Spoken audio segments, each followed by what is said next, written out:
Hi everyone, it is time for chapter 12 of James and the Giant Peach. Let's see what happens today. James decided that this was most certainly not the time to be disagreeable, so he crossed the room to where the centipede was sitting and knelt down beside him. "Thank you so much," the centipede said. "You're very kind." "You have a lot of boots," James murmured. "I have a lot of legs," the centipede answered proudly, "and a lot of feet, 100 to be exact."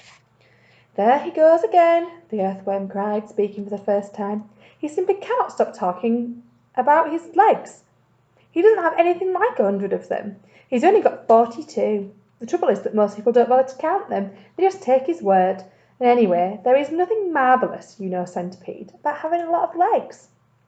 "Poor fellow," the centipede said, whispering in James's ear. "He's blind. He can't see how splendid I look."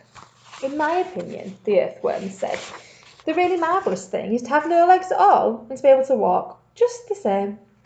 "You call that walking?" cried the centipede. "You're a slitherer, that's all you are. You just slither along." "I glide," the earthworm said proudly. "You are a slimy beast," answered the centipede. "I am not a slimy beast," the earthworm said. "I am a useful and much-loved creature. Ask any gardener you like. And as for you—" "I'm a pest," the centipede announced, grinning broadly and looking round the room for approval.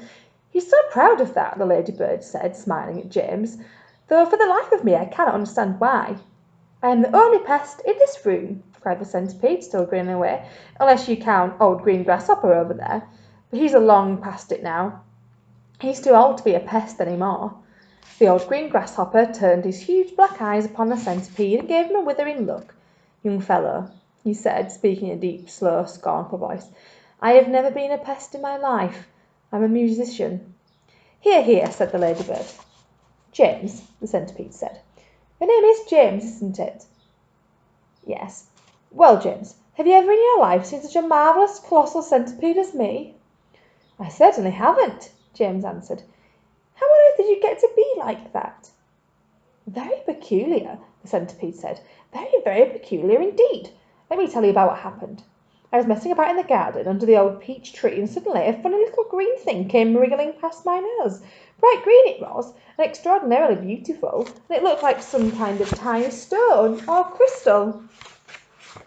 "Oh, but I know what it was," cried James. "It happened to me too," said the ladybird. "And me," Miss Spider said. "Suddenly there were little green things everywhere. The soil was full of them. I actually swallowed one," the earthworm declared proudly. "So did I," the ladybird said. "I swallowed 3, the centipede cried. "But who's telling this story anyway? Don't interrupt." "It's too late to tell stories now," the old green grasshopper announced. "It's time to go to sleep." "I refuse to sleep in my boots," the centipede cried. "How many more are there to come off, James?" "I think I've done about 20 so far," James told him. "Then that leaves 8 to go," the centipede said. 22, not 80, said the earthworm. "He's lying again." The centipede roared with laughter. "Stop pulling the earthworm's leg," the ladybird said. This sent the centipede into hysterics. "Pulling his leg?" he cried, wriggling with glee and pointing at the earthworm. "Which leg am I pulling? You tell me that." James decided that he rather liked the centipede. He was obviously a rascal, but what a change it was to hear somebody laughing once in a while. He had never heard Aunt Sponge or Aunt Spiker laughing aloud in all the time he had been with them.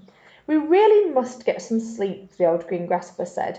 "We've got a tough day ahead of us tomorrow, so would you be kind enough, Miss Spider, to make the beds?" That's the end of chapter 12. See you soon. Bye.